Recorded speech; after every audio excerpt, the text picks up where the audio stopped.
শুরুতে হুয়াল আউয়াল ওয়াল আখির, আল্লাহই প্রথম, আল্লাহই শেষ।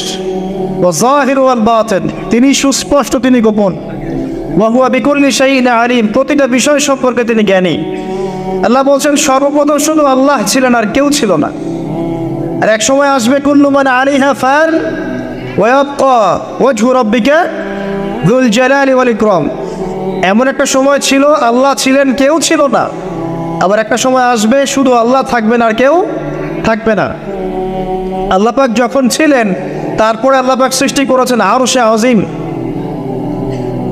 আরশে আজিমের প্রশস্ততা বুঝাতে একটা হাদিসের মধ্যে এসেছে, একটা উদাহরণ এসেছে যে একটা ঢাল মানে ওই যে যুদ্ধের সময়, ওই সময় আগে যে ঢাল ইউজ করা হতো হাতে, এক হাতে তরোয়াল ছিল, এক হাতে কি ছিল, ঢাল। একটা ঢাল যদি রেখে দেওয়া হয় এবং এখানে যদি 7টা স্বর্ণ মুদ্রা রাখা হয় বা রৌপ্য মুদ্রা রাখা হয়, যতটুকু অনুপাত হবে, এই পুরো কুরসি আর এই যে 7টা মহাবিশ্ব, এর অনুপাতটা অনেকটা এমন।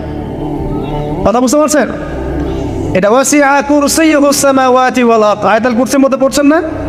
এটাই সেই কুরসি। উদাহরণ এমনভাবে দেওয়া হয়েছে।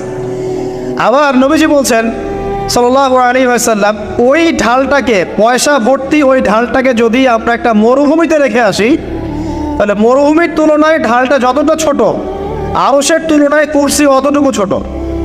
আমি কি বুঝাতে পারছি? আর এই আরশের উপরে আছেন আল্লাহ রাব্বুল আলামিন। তাহলে চিন্তা করেন আল্লাহ রাব্বুল আলামিন কত ম্যাসিভ, কত বড়। এটাই বলি আমরা আল্লাহু আকবার। যখন আমরা মাথা নত করি আমরা কি বলি? আল্লাহু আকবার, আল্লাহ পাক সবচেয়ে বড়। এটাই হচ্ছে আকবার শব্দের মিনিং। আমরা বলি সুবহান রাব্বিয়াল আ'লা, এটা আ'লা এর মিনিং।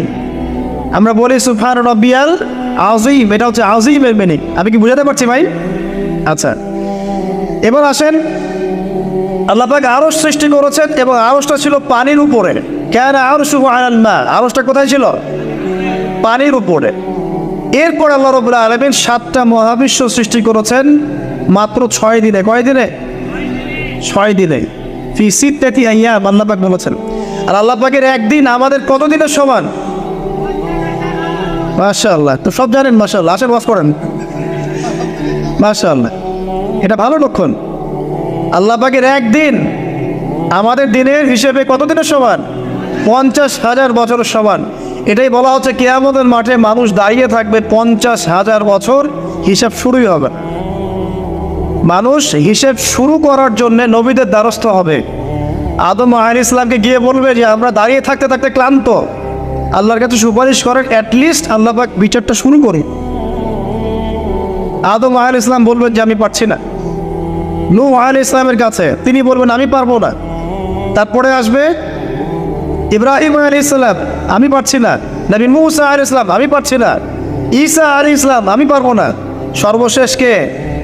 মুহাম্মদুর রাসূলুল্লাহ সাল্লাল্লাহু আলাইহি ওয়াসাল্লাম, যার উম্মত আমরা, সৌভাগ্যবান উম্মত আমরা, যার দিন নিয়ে আমাদের খুব একটা ফিকির দেখা যায় না, যার দিন আমরা 4 সাবজেক্ট বানিয়েছি। দুনিয়া আমাদের প্রথম সাবজেক্ট, তাই না ভাই? বাস্তবতা এমনই। তো সেই নবী সাল্লাল্লাহু আলাইহি ওয়াসাল্লাম তখন সিজদায় পড়ে যাবেন। আল্লাহ রাব্বুল আলামিন তাকে যা শিখিয়ে দিবেন সেই দোয়া তিনি তখন করবেন। এবং এমন কিছু জিকির আল্লাহ পাক শিখিয়ে দিবেন যেটা ওই সময় আল্লাহ পাক তাকে শেখাবেন। সুবহানাল্লাহ। এবং আল্লাহ রাব্বুল আলামিন তাকে বলবেন তুমি মাথা উঠাও, তোমার কি চাওয়া আমার কাছে চাও। তখন নবী সাল্লাল্লাহু আলাইহি ওয়াসাল্লাম সুপারিশ করবেন উম্মতের জন্য ইনশাআল্লাহ তাআলা। নবী সাল্লাল্লাহু আলাইহি ওয়াসাল্লামের সুপারিশের ফলে এই উম্মতের যে ব্যক্তির কলমের মধ্যে যাররা পরিমাণ ঈমান আছে, সরিষা দানা পরিমাণ ঈমান আছে, ইনশাআল্লাহ একদিন না একদিন সে জাহান্নাম থেকে মুক্ত হয়ে জান্নাতে যাবে ইনশাআল্লাহ। তাহলে সেই নবীর শানে আরেকবার দরুদ পড়ি, আল্লাহুম্মা সাল্লি আলা মুহাম্মদ ওয়া আলা আলি মুহাম্মদ কামা সাল্লাইতা আলা ইব্রাহিম ওয়া আলা আলি ইব্রাহিম ইন্নাকা হামিদুম মাজিদ। আল্লাহুম্মা বারিক আলা মুহাম্মদ ওয়া আলা আলি মুহাম্মদ কামা বারাকতা আলা ইব্রাহিম ওয়া আলা আলি ইব্রাহিম ইন্নাকা হামিদুম মাজিদ। দেখুন, এভাবে আল্লাহ পাক মহাবিশ্ব সৃষ্টি করেছেন। মহাবিশ্ব সৃষ্টি করে আল্লাহ পাক ক্ষান্ত হন নাই। আল্লাহ সুবহানাহু ওয়া তাআলা অনেকটা সময় পর সেখানে মানুষকে পাঠিয়েছেন। সূরা দাহার পড়বেন, আল্লাহ পাক বলেন হাল আতা আলাল ইনসানি হিনুম মিনাদ দাহরি লাম ইয়াকুন শাইআম মাযকুরা। আল্লাহ পাক বলছেন মানুষের উপর এমন একটা সময় চলে গেছে যে মানুষ তখন কোনো আলোচ্য বিষয় ছিল না। এখন আমাদের পৃথিবীতে চলাফেরা দেখলে মনে হয় না আমরাই সব কিছু। মহাবিশ্বে এমন একটা সময় চলে গেছে তখন মানুষের কোনো অস্তিত্বই ছিল না। হয়তো পৃথিবীতে অন্য কোনো মাখলুক থাকতো, হয়তো বা, আল্লাহু আলাম। পৃথিবীর বয়স অনেক প্রাচীন আমাদের বয়সের চাইতে। এটা হতেই পারে মহাবিশ্বের বিভিন্ন গ্রহে আল্লাহ পাক পূর্ণ মাখলুক রেখেছেন। অ্যাটলিস্ট মালায়েকা তো আছেই, ফেরেশতারা আছেন। তো অনেক পরে আল্লাহ রাব্বুল আলামিন ফেরেশতাদেরকে ডেকে বললেন যে আমি পৃথিবীতে খলিফা পাঠাতে চাই, ইন্নী জাইলুল ফিল আরদি খলিফা, আমি পৃথিবীতে খলিফা পাঠাবো, তোমাদের মতামত কি? তখন ফেরেশতারা কি বলেছিলেন যে নাহনু নুসাব্বিহু বিহামদিক ওয়া নুকদ্দিসু লাক, আমরাই তো আপনার প্রশংসা করছি, স্তুতি বর্ণনা করছি। আপনি কি এমন কাউকে পাঠাবেন যারা সেখানে গিয়ে ফিতনার ফাসাদ সৃষ্টি করবে, ওয়াসফিকুদ দিমা, রক্তপাত ঘটাবে? আল্লাহ পাক তখন বলছেন ইন্নী আ'লামু মা লা তা'লামুন, আমি যা জানি তোমরা তা জানো না। এরপর আল্লাহ পাক নিজের হাতে আদম আলাইহিস সালামকে সৃষ্টি করেছেন, নিজের রূহটা ফুঁকে দিয়েছেন, আদম আলাইহিস সালামকে সমস্ত জ্ঞান শিক্ষা দিয়েছেন। তারপর ফেরেশতার সামনে নিয়ে গিয়েছেন, সেজদা করতে বলেছেন। আমরা সেই আদম সন্তান। আমাদের পিতাকে আল্লাহ রাব্বুল আলামিন ফেরেশতাদের সামনে নিয়ে সেজদা করিয়েছেন। আমাদের কি সেই ফিকির আছে? আমরা কি আমাদের সম্মানটা বুঝি ভাই? আমাদের পিতাকে আল্লাহ রাব্বুল আলামিন সমস্ত ফেরেশতাদের সামনে নিয়ে গিয়ে সেজদা করিয়ে নিয়েছেন, আর আমরা তার সন্তান। আমরা সেই সন্তান এখন ঘুষ খাই, আমরা সেই সন্তান এখন জিনা করি, আমরা সেই সন্তান এখন মাদক খাই, গাঁজা খাচ্ছি, ইয়াবা খাই, মেয়ের সাথে জেনা করছি, পরকিয়া করছি, পতিতালয়ে রাত কাটাচ্ছি। আমরা সেই সন্তান যারা 5 ওয়াক্ত নামাজের ধার ধারছি না, নবীর সুন্নত নাই চেহারার মধ্যে।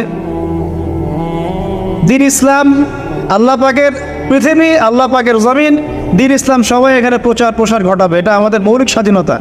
এই বিষয় থেকে আমরা সরে আসছি। আমরা সেই আদম সন্তান। দেখুন নবী সাল্লাল্লাহু আলাইহি ওয়াসাল্লাম একটা হাদিস বলছেন, ভয়ঙ্কর হাদিস। কিয়ামতের মাঠে এই যে একটা অবস্থা বললাম, সবাই নবীদের দ্বারস্থ হবে, ঠিক এরকমই আদম আলাইহিস সালামকে আল্লাহ পাক ডাকবেন, ডেকে বলবেন তোমার সন্তানদের মধ্য থেকে জাহান্নামীদেরকে আলাদা করে দাও। আদম আলাইহিস সালাম বলবেন যে ইয়া আল্লাহ, কতজনকে আলাদা করে দিন? আল্লাহ পাক বলবেন প্রত্যেক 1000-এ 999 জনকে জাহান্নামের জন্য আলাদা করো। চিন্তা করতে পারলেন? প্রত্যেক 1000-এ 999 জনকে জাহান্নামের জন্য আলাদা করা হবে। হাদিসটা শোনার সাথে সাথেই সাহাবায়ে কেরাম রাদিয়াল্লাহু আনহু চোখ দিয়ে পানি ঝরঝর করে পড়তো। তখন নবী সাল্লাল্লাহু আলাইহি ওয়াসাল্লাম তাদেরকে বললেন যে তোমরা দুশ্চিন্তাগ্রস্ত হও না, কারণ জান্নাতে যারা যাবে তাদের মধ্যে আমার উম্মতের সংখ্যাই বেশি হবে। তবে সেই কাজ তো কিছু করতে হবে নাকি? সেই কাজের মধ্যে প্রথম যেটা আপনাদেরকে বলছিলাম যে 5 ওয়াক্ত নামাজ আল্লাহর ওয়াস্তে জামাতের সাথে আদায় করেন। পারবেন না ভাই? আল্লাহ পাক তৌফিক দান করুন। যত পাপী হয়ে যাক আবার উঠে দাঁড়ান। রাত্রে পর্ন দেখেছেন, তওবা করেন, উঠে দাঁড়ান। আপনার গার্লফ্রেন্ডের সাথে জেনা করেছেন, তওবা করে ফিরে আসেন। মাদক সেবন করেছেন, ইনস্ট্যান্ট তওবা করে ফিরে আসেন। কারো ক্ষতি করেছেন, তওবা করে ফিরে আসেন। মানে আপনি নামাজটা ছাড়েন না। মানুষ আল্লাহর পথে চলতে গেলে সবসময় একই গতিতে চলতে পারে না। আল ঈমান ইয়াজিদু ফিত তাআ ওয়া ইয়ানকুসু ফিল মাসিয়া, বলা হয় ঈমান হচ্ছে আনুগত্য বৃদ্ধি পায় আর আল্লাহর অবাধ্যতায় কমে যায়। আল্লাহর পথে চলতে গেলে হোঁচট খায় মানুষ। অনেক সময় দেখা যায় যে খুব ভালো আমল করছি, মনে হচ্ছে আমি খুব ভালো লেভেলে আছি, ঠিক ওই সময় দেখবেন একটা ভুল হয়ে গেছে। এটা হয় না? তাসলিম করে না মাঝে মাঝে, ওই সময় আবার উঠে দাঁড়াবেন, আবার তওবা করে ফিরে আসেন, ওযু করে ফিরে আসেন, আবার জায়নামাজে মুসল্লায় দাঁড়ান, সালাত পড়েন। সালাত ছাড়েন না ইনশাআল্লাহ। কারণ নবী সাল্লাল্লাহু আলাইহি ওয়াসাল্লাম বলেছেন লা তাতরুকুন্না সালাহ ইয়া মুআজ, হে মুআজ রাদিয়াল্লাহু আনহু, কখনোই সালাত ছেড়ে দিও না। লা তাতরুকুন্না সালাতাল মাকতুবাতা মুতাআম্মিদান, কোশ্চিনকালেও তোমার উপর ফরজ সালাতকে ছেড়ে দিও না, কারণ মান তারাকা সালাতা মুতাআম্মিদান ফাকাদ কাফার, যে ব্যক্তি ইচ্ছাকৃতভাবে ফরজ সালাতকে ছেড়ে দেয় ফাকাদ কাফারা। আলেম ওলামা আছেন, জিজ্ঞাসা করবেন ফাকাদ কাফারা এর অর্থ কি? যে ব্যক্তি ইচ্ছাকৃতভাবে ফরজ নামাজকে ছেড়ে দেয় সে ব্যক্তি যেন কুফরি করলো। বরেণ্য আলেমরা বলেছে ইসলামের লিস্ট থেকে নাম কাটা পড়ে গেল যতক্ষণে সে তওবা করে ফিরে আসছে। ইমাম আবু হানিফা রাহিমাহুল্লাহ, আমাদের হানাফি মাযহাবের ইমাম, তিনি বলেছেন কেউ যদি নামাজ ছেড়ে দেয় তাকে 3 দিন জেলখানায় বন্দি করে রাখতে হবে। জি, এবং তাকে তওবা করতে বলতে হবে। যদি সে তওবা করে তার শাস্তি মাফ, নামাজ আবার সে শুরু করবে। তওবা না করে তাকে ওইখানেই শাস্তি দণ্ড দিতে হবে। এমনটা বলেছেন কে? আমাদের ইমাম, সবচেয়ে নরম ফতোয়া এটা। আর আরও যারা ইমাম ছিলেন, ইমাম আহমেদ বিন হাম্বল রাহিমাহুল্লাহ, ইমাম শাফিঈ, ইমাম মালিক, তারা বলেছেন নামাজ যদি ছেড়ে দেয় এবং নামাজটাকে অস্বীকার করে, নামাজ ইসলামের অংশ বলে মনে করে না, ওকে হত্যা করতে হবে। হত্যা আবার যে কেউ করতে পারবে না, ওটা ইসলামিক গভর্নমেন্ট করবে। এটাকে ভুল বোঝার কোনো সুযোগ নেই, এটা লস। এটা ইমামদের মত, এটি ইমামদের মতামত ছিল। মানে নামাজের গুরুত্ব বোঝাতে গিয়ে তারা এত কঠিন শব্দ ব্যবহার করেছে, নামাজের গুরুত্ব বোঝাতে গিয়ে এত কঠিন শব্দ ব্যবহার করেছে। যুবকদের অনুরোধ করবো, ভাই যাই হয়ে যাক জীবনে, হতাশা ভুলে যান। চাকরি পাচ্ছেন না, আপনার পড়াশোনার চাপ, পারিবারিক চাপ, আপনার ফ্রেন্ড সার্কেলের পাল্লায় পড়ে আপনি খারাপ হয়ে যাচ্ছেন, হতাশ হবেন না। দুটো কাজ করেন, নামাজ পড়েন 5 ওয়াক্ত ইনশাআল্লাহ তাআলা, আল্লাহ পাক আপনার অন্তরের প্রশান্তিতে ঢেলে দেবে ইনশাআল্লাহ। আর দৈনিক 1 পারা করে কোরআন তেলাওয়াত করেন, পারবেন ইনশাআল্লাহ? আল্লাহ পাক আমাকে আপনাদের সবাইকে তৌফিক দান করুন, আমিন। তো যেটা বলছিলাম প্রিয় ভাইরা, নামাজের বিষয়টা গুরুত্ব দেন। 2 নম্বর কোরআন তেলাওয়াত, অর্থ বোঝার চেষ্টা করেন। অর্থ না বুঝলেও তেলাওয়াত করেন, কারণ পড়তে পড়তে পড়তে আল্লাহ পাক আপনার মধ্যে এমন একটা ফিকির দিবেন যে ইনশাআল্লাহ একদিন আপনি অর্থ বোঝার চেষ্টা করবেন ইনশাআল্লাহ। আমি বলছিলাম প্রত্যেক হরফে 10 নেকি পাবেন। আল কোরআনে 114 সূরা আছে না? 114 সূরা 30 পারায় বিভক্ত। এই যে আমি একটু দেখাচ্ছি যে আল কোরআনুল কারীম, এই যে কিতাব, এখানে 114 সূরা আছে না? এখানে কিন্তু 30টা পারা আছে। প্রত্যেক 20 পৃষ্ঠায় একটা পারা শেষ হবে। এখানে প্রত্যেক 20 পৃষ্ঠায় 1 পারা শেষ হবে। মানে আপনার একদিনের টার্গেট 20 পৃষ্ঠা পড়া। একদিনের টার্গেট কত? 20 পৃষ্ঠা পড়া। আর আপনি দৈনিক কত ওয়াক্ত নামাজ পড়ছেন? 5 ওয়াক্ত। প্রত্যেক নামাজের আগে বা পরে 4 পৃষ্ঠা করে পড়তে হবে। পারবেন? সহজ না? প্রত্যেক নামাজের আগে বা পরে মাত্র 4 পৃষ্ঠা করে তেলাওয়াত করবেন, একদিনে 20 পারা। পারবেন ইনশাআল্লাহ? আল্লাহ তৌফিক দান করুন, আমিন। এখন এই 114 সূরা 20 পৃষ্ঠায়, এই কিতাবের মধ্যে 600টা পৃষ্ঠা আছে। কত পৃষ্ঠা? এখানে 600টা পৃষ্ঠা আছে, হিসাব করে দেখবেন। আর এখানে আয়াত আছে কত? 6000, একদম ভুল উত্তর। 6236টা আয়াত আছে এখানে। কতটা? হিসাব করে দেখেন, 6236টা। এবং শব্দ আছে প্রায় 77800টা। কয়টা? 77800টা। আর অক্ষর আপনি গুনলে দেখবেন ভাই 3 থেকে 4 লক্ষ অক্ষর আছে। 3 থেকে 4 লক্ষ অক্ষর আছে। আমি যে বললাম 78000-এর মতো শব্দ আছে, এই শব্দগুলো কিন্তু নতুন শব্দ না। মানে একটা শব্দই অনেকবার রিপিট করা হয়েছে। মানে আলহামদুলিল্লাহি রাব্বিল আলামিন থেকে গায়রিল মাগদুবি আলাইহিম ওয়ালাদ-দালিন, এখানে মোটামুটি যে 17 বা 18টা শব্দ আছে, এই শব্দগুলাই কোরআনে রিপিট করা হয়েছে 7800 বার। কতবার? 7800 বার। আপনাকে আমি 8টা জমির বলছি। একটা হচ্ছে মান, আন, ইলা, ঠিক আছে, বি, ফি, আলা, ইলা। আর মিন, আন, মা, হাত্তা। এরকম 8টা বা 10টা অব্যয় আছে। এগুলো দিয়ে কোরআনে 10,000 শব্দ আছে। কত হাজার? 10,000। সহজ কিন্তু। আর কোরআন নিয়ে অনেক গবেষণা হচ্ছে এখন। আপনি যত গবেষণা করবেন, ঘাটাঘাটি করবেন, ওলামায়ে কেরামের কাছে যাবেন, অনলাইন ঘাটাঘাটি করবেন, দেখবেন কোরআনে অনেক কোর্স এখন চালু করা হয়েছে। এবং এগুলো বাসায় বসে আপনারা করতে পারেন।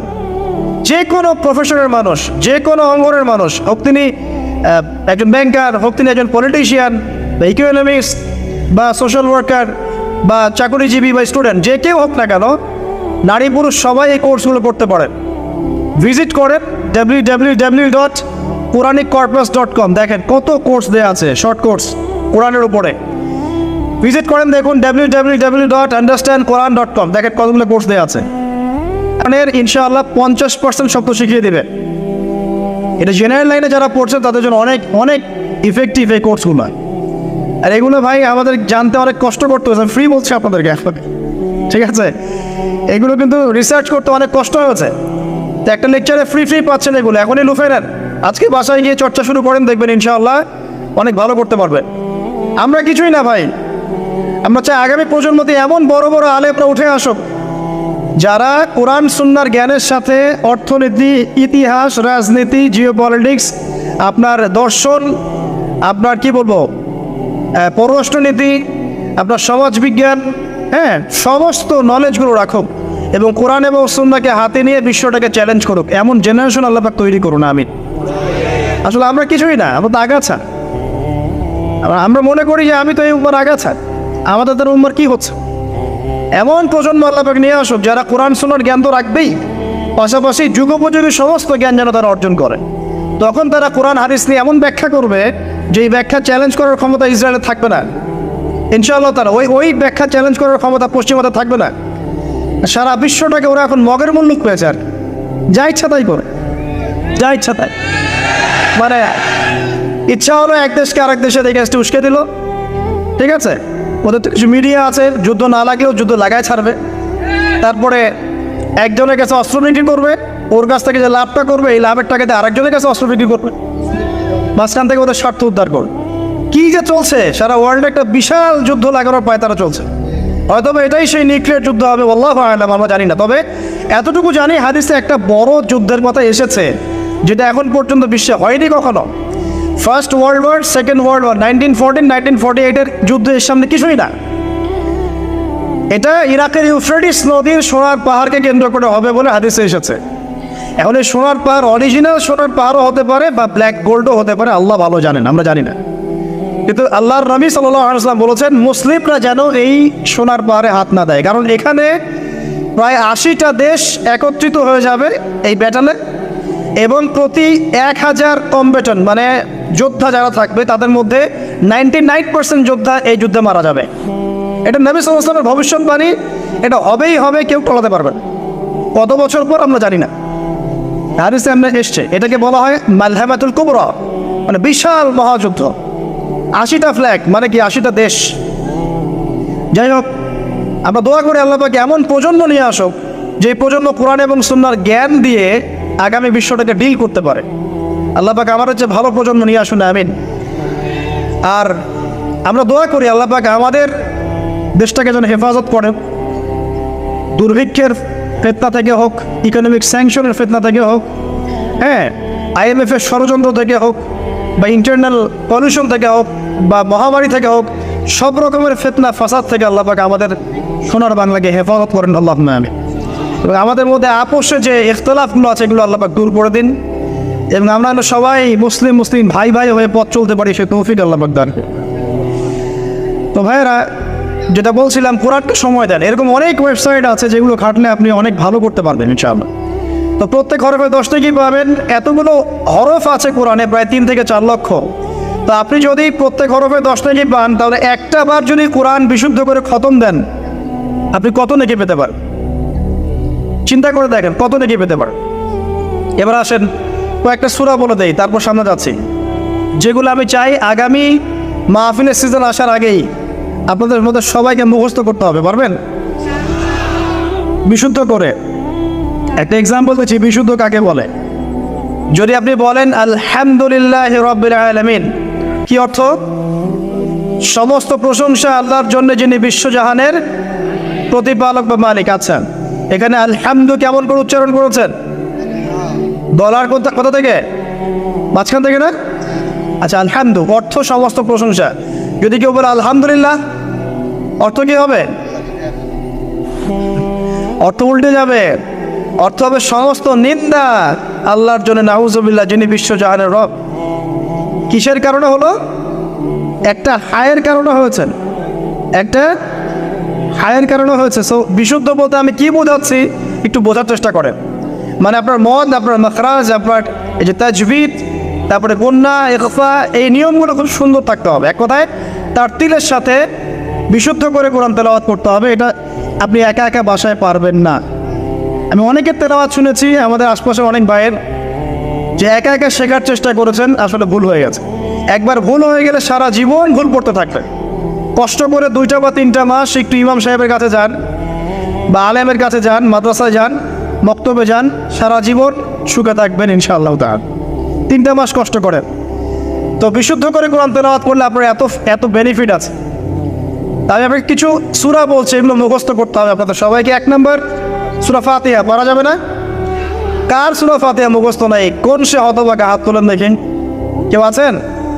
যদি কারো থেকে থাকে যে সূরা ফাতিহা মুখস্থ নাই, ভাই আপনার জন্য গলায় দড়ি দেওয়া ছাড়া কোনো অপশন নাই। কারণ আস্তে আস্তে ভাই, আমি অপমান করতে কথাটা বলি নাই, কথাটা এই কারণে বলছি যে সূরা ফাতিহা মুখস্থ করতে পারলেন না, সারা জীবনে আসলে কি করলেন ভাই? জীবনটা কি করলেন বলেন? আসেন সূরা বাকারার প্রথম 5টা আয়াত মুখস্থ করা যাবে ইনশাআল্লাহ। 3 নাম্বার সূরা বাকারার আয়াত নাম্বার 255 আয়াতুল কুরসি মুখস্থ করা যাবে। সূরা বাকারার শেষের 3টা আয়াত, লিল্লাহি মা ফিস সামাওয়াতি ওয়াল আরদ, এখান থেকে ওয়া মা ফিল আরদ, এখান থেকে ফানসুন্না আলাল কওমিল কাফিরিন পর্যন্ত পারবেন। রাতের বেলা যে ব্যক্তি সূরা বাকারার শেষের 3টা আয়াত পড়বে, নবী সাল্লাল্লাহু আলাইহি ওয়াসাল্লাম বলেছেন সারা রাত নফল নামাজের নেকি পাবে ইনশাআল্লাহ। সারা রাত কি তাহাজ্জুদ পড়া খুব সহজ? কঠিন আছে। আরামের ঘুম ভেঙে এটা করতে হয়, কিন্তু ঘুমানোর সময় যদি সূরা বাকারার শেষের 3টা বা 2টো আয়াত পড়ে ফেলেন, ইনশাআল্লাহ তাআলা সারা রাতের জন্য যথেষ্ট হবে। মানে সারা রাত আপনি ইবাদত করলে যে নেকি পেতেন, এতেই হয়ে যাবে ইনশাআল্লাহ তাআলা। আল্লাহ পাক তৌফিক দান করুন, আমিন। তারপর 5 সূরা আলে ইমরানের শেষের 10 আয়াত পারবেন ইনশাআল্লাহ। তারপর 6 সূরা কাহফের প্রথম 10 শেষ 10, সূরা কাহফের প্রথম 10 শেষ 10। আর সূরা কাহফ কোন সূরা? যে সূরা আপনাকে মাসিহুদ দাজ্জাল থেকে বাঁচাবে। কার থেকে বাঁচাবে? আর দাজ্জাল সম্পর্কে তো টুটাফাটা কিছু কথা বলেছিলাম, শুনেছেন? এখানেও কিছু বলবো? আচ্ছা আচ্ছা শোনেন, বলছি কিয়ামতের আগ পর্যন্ত পৃথিবীর ইতিহাসে দাজ্জালের চেয়ে বড় কোনো ফিতনা আসে নাই, আসবেও না। এই সূরা আপনাকে সেই ফিতনা থেকে বাঁচাবে। নবীজি এমনভাবে বলেছেন, কোনো মুমিন ব্যক্তি যদি তাকে পেয়ে যায়, মানে দাজ্জালের যুগটা পেয়ে যায়, সে যেন তার সাথে মোলাকাত করার আকাঙ্ক্ষাও পোষণ না করে, কারণ এটা এমন একটা ফিতনা হবে যে ইমানদার মানুষের ইমান হরণ করে ফেলবে। এখন বলেন, ইতিহাসের সবচেয়ে বড় এই ফিতনা সম্পর্কে আমরা কতজন ইউনিভার্সিটিতে পড়েছি, কতজন স্কুলে পড়েছেন আর কলেজে পড়েছেন আর মাদ্রাসায় পড়েছেন? বলেন, এটা একটা অ্যামেজিং ব্যাপার না? যে ইতিহাসের সবচেয়ে বড় ফিতনা কিনে আমাদের কোনো মাথা ব্যথা নাই আসলে। দাজ্জাল কে? সে কি মানুষ নাকি কোনো সভ্যতা? সে কোথায় থাকবে? কোত্থেকে বের হবে? এখন সে কোথায় আছে? সে কি আগেও ছিল? প্রশ্নগুলো কি ঘুরপাক খায় না মাথায়? আচ্ছা, সহজ কয়েকটা উত্তর বলি, আজকে ডিটেলস বলার সময় নাই। দাজ্জাল কে? একজন মানুষ, এটা কোনো সভ্যতা নয়। ওই যে ফ্রেঞ্চ ক্যাট দাড়িওয়ালা কিছু মানুষ বেরিয়েছে এখন, দিন ইসলামের দাওয়াত দিয়ে বেড়াচ্ছে এবং বলছে যে দাড়ি টুপির মধ্যেই আপনার ইসলামকে মানে একত্রিত করে ফেলেছেন, এর প্রতিবাদ স্বরূপ সে আর দাড়ি রাখে না। অনলাইনে দেখছেন না? আচ্ছা যাক, নাম বলছি না। তো তারা মনে করে দাজ্জাল একটা সভ্যতা। দাজ্জাল কোনো সভ্যতা নয়। সোজা কথা শুনে রাখেন, দাজ্জাল একজন ইহুদি যুবক হবে। কে হবে? ইহুদি যুবক, যে পৃথিবীর শুরু থেকেই পৃথিবীতে ছিল। প্রমাণ, নবী সাল্লাল্লাহু আলাইহি ওয়াসাল্লাম বলেছেন, এমন কোন নবী নাই যিনি তার কওমকে দাজ্জালের ফিতনা সম্পর্কে সতর্ক করেন নাই। এমনকি নূহ আলাইহিস সালাম তার কওমকে দাজ্জাল সম্পর্কে সতর্ক করেছিলেন। তার সৃষ্টির শুরুতে দাজ্জাল ছিল। কোথায় ছিল আমরা জানি না। এখন সে কোথায়? কোথায় আল্লাহ ভালো জানেন। দেখেন, আমি আপনাকে একটা হাদিস বলি, আপনার মাথা ঘুরবে, আপনি কোনো কনক্লুশন পাবেন না। বলে রাখছি যে একটা দুইটা হাদিস দিয়ে দাজ্জালের মতো জটিল কনসেপ্ট বোঝা যাবে না। আমি একদিন বলেছিলাম না, দাজ্জাল বের হবে জেরুজালেমে এসে, সে জেরুজালেম থেকে সারা বিশ্ব শাসন করবে, বলেছিলাম না? তা একজন খুব লিখেছে বিরুদ্ধে, যে দেখলেন না দাজ্জাল খোরাসান থেকে বের হবে, দাজ্জাল ইস্পাহান থেকে বের হবে। টেকনিক্যালি সেখানে আরেকটা হাদিস ছিল, সেটা সে আনে নাই। ওখানে আরেকটা হাদিস ছিল যে দাজ্জাল শাম মানে কিন্তু পুরো প্যালেস্টাইন, জর্ডান, লেবানন, এই পুরো এরিয়াটাকে শাম বলে। শাম এবং ইরাক এর মাঝখানে একটা রাস্তা থেকে বের হবে। এই হাদিসটা যখন বলা হয়েছে যে শাম এবং ইরাকের মাঝখানে একটা রাস্তা থেকে বের হবে, তখন কিন্তু ইসরায়েল নামক কোনো রাষ্ট্রের অস্তিত্ব ছিল না, জানেন? এটা 1450 বছর আগের হাদিস। আর এর অস্তিত্ব হয়েছে এই তো 1914 সালে বেলফোর ডিক্লারেশনের মাধ্যমে। জেনারেল এলএনবি তো মনে হয়, নামটা ভুলে গেলাম, তার হাত ধরে অটোম্যানদেরকে সরিয়ে দিয়ে ও ওখানে ঢুকেছে 1940 থেকে 1917 মধ্যে। তো ওই সময় কিন্তু এই রাষ্ট্রের অস্তিত্ব ছিল না, কিন্তু নবীজি বলেছেন শাম আর ইরাকের মাঝখান থেকে বেরোত, আর ওই জায়গাটা ওরা দখল করে ফেলেছে।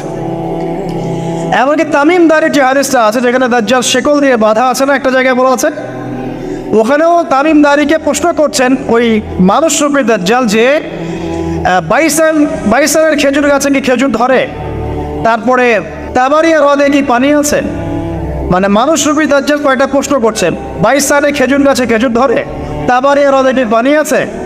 তো তখন এই জায়গাগুলো কিন্তু তখন শামের অন্তর্ভুক্ত ছিল।